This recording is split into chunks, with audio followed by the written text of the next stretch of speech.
campaign is about people, not politics. It's about vision, not division. We won because of our positive energy. We won because we talked about the issues that matter, the critical issues facing our state, and my plan for a safer, more prosperous, and affordable New Jersey. A state like this is not going to be led by a Trump lackey like Jack Ciattarelli. I am ready to shake up the status quo. And Jack is the status quo. Democratic Congresswoman Mikey Sherrill and Republican Jack Ciattarelli have won their party's primaries for governor in New Jersey. Sherrill, in her victory speech last night, slammed her GOP opponent, whom she'll face off against this November. Ciattarelli won the Republican primary following an endorsement from President Trump, and Congresswoman Sherrill joins us now. It's great to have you back on Morning Joe.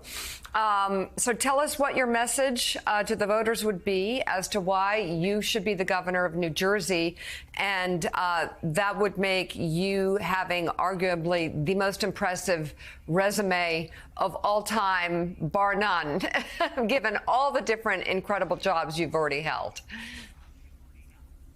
Well, thanks so much, Mika. Great to see you. And yeah, we had a great result last night. Almost 800,000 people showing up in the Democratic primary. That's record setting. The people of New Jersey are ready to take on this fight.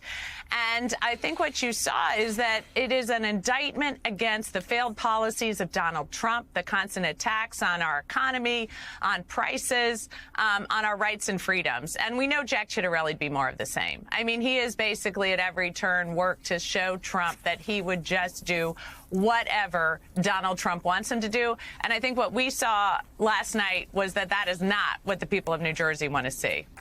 Congresswoman, good morning. Congratulations. Good to see you. I can confirm in a nonpartisan way your Jersey credentials because I saw you once at a Bruce Springsteen concert holding a sign that said Jersey Girl, actually making a request to Springsteen. And he played it. Remember, Willie? He played it. He played it. So your cred is intact. So let's talk about your opponent, Mr. Ciattarelli. Donald Trump has supported him fully. He, in fact, said that Jack Ciattarelli is 100% MAGA. So you've tied him to Donald Trump and the policies of this administration. The thing is, that might not be totally a bad thing for him in New Jersey, considering Donald Trump only lost a state I grew up in, which was very blue, by 6 points. That's to say that Donald Trump's popularity is increasing in New Jersey. So how do you walk that line between trying to get some of those Trump voters to your side and criticizing Jack Ciattarelli for being tied to Donald Trump? You know, Willie, I think we saw last night that that is not where voters are. We saw Dems come out at almost 2-to-1 the rate of Republicans yesterday. I think the base is fired up. People are ready to go. And I've always run races where I've built broad coalitions, not just of Democrats, but of independents and Republicans, because I've always had a vision of serving the people of New Jersey. As a former Navy helicopter pilot and a federal prosecutor and a mom of 4 kids, it has always been my desire to serve the people and to create a better future for our kids. And it's you know, it's not just that Jack Ciattarelli said he's going to do anything and everything that Trump wants him to do. It's that he has a record that doesn't serve the people of New Jersey. So whether it's constantly raising taxes or not supporting people in Superstorm Sandy or really peddling the information of pharmaceutical companies who were trying to addict people to opioids. Again and again and again, Ciattarelli's put himself first. He's putting Trump first, and that is not going to serve the people of my state. Congresswoman Elizabeth Miller with the New York Times has a question for you. Elizabeth? Good. Congratulations, Congresswoman. I was going to just ask you, given what we were talking about at the top of the show, which is about immigration, and you're known as a centrist Democrat, strong military record, obviously. But I'm curious, this will come up in your race. What do you make so far of the Democratic response to Trump's crackdown in Los Angeles and on bringing in the military? How will you navigate that, and how do Democrats navigate that? You know, I think we believe in strong public safety and keeping people safe. Violence is never okay. And at the same time, making sure we have the appropriate people in place to handle that. You just heard from about how New York is handling that in a really thoughtful way. In law enforcement, we have people trained to handle protests. It's part of our Constitution, the right to protest. And so we have law enforcement, public safety officers trained to make sure those protests go off without violence, that people can gather in the streets to register what they're concerned about. And so the lack of understanding of the difference. I've served for almost 10 years as a Navy helicopter pilot. Then I served as a federal prosecutor working closely with law enforcement. Those are two separate missions. And we have law enforcement that is very capable and able to handle the mission. And I think the real threat that the people of New Jersey see is that there's going to be a constant attack on our state from Donald Trump. And Jack Ciattarelli would just welcome it. He'd really turn over the state to Trump, as opposed to standing up for the people of New Jersey. He's basically professed that's exactly what he's going to do, and we see it again and again and again.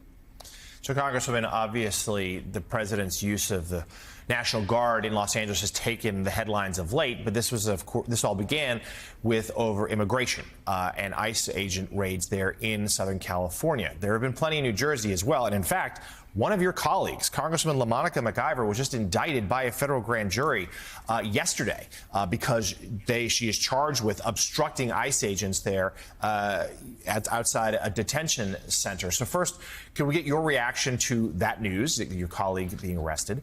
But also, what would you do as governor in a similar situation if indeed President Trump deploying ICE agents in manners like this that some of your colleagues felt inappropriate, perhaps unlawful?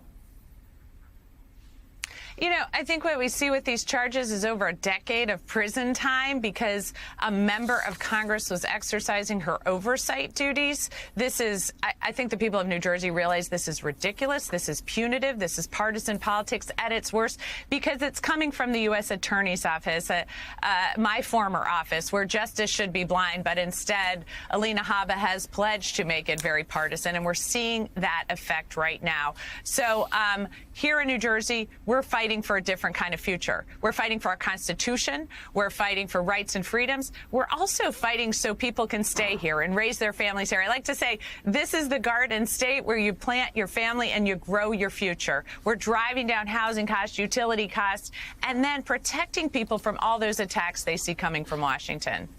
So, Congresswoman, let's talk about that future in New Jersey. So later today or tomorrow or at some point, you're out campaigning, someone comes up to you and says, listen, I'm married, I own a home, my wife is a school nurse. Between us, we make an amazing living. In my mind, it's an amazing living, maybe almost $200,000 between the two of us.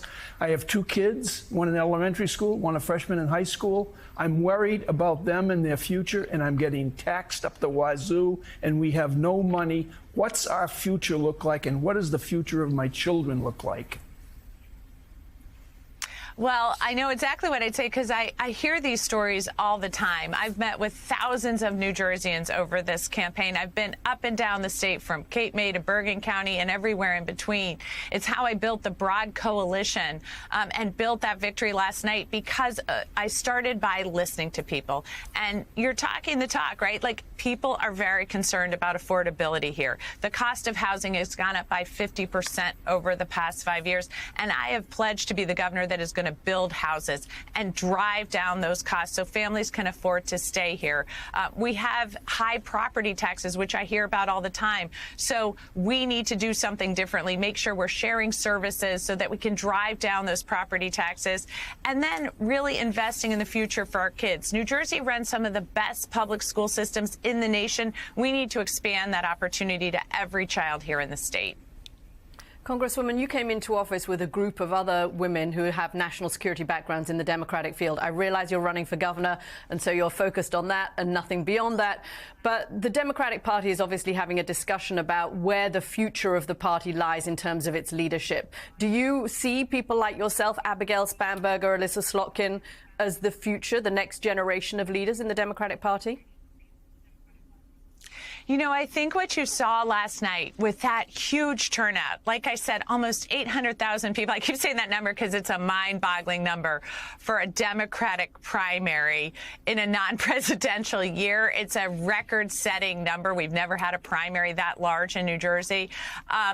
And so I think what you saw there was this vision that is really compelling to Democrats across the state and I think across the country, this idea that, yeah, we are never backing away from rights and freedoms. But we have got to get down to brass tacks of governing. We have to deliver for people. And right now, in some of our states, it's just too hard for a middle-class family to make a living, to afford a house, to afford utility bills, to afford the cost here. So that is what I am laser focused on, is driving down costs and governing really effectively, as I have a history of doing. And I think that contrast with the chaos coming out of Washington, the attacks on our economy coming from Trump, the fact that Jack Ciattarelli is just going to go lockstep along with it, that contrast of a different vision, a vision of leadership, of effective governance, of driving down costs and protecting rights and freedoms, that has been compelling to the people of New Jersey. I think that'd be compelling across the country.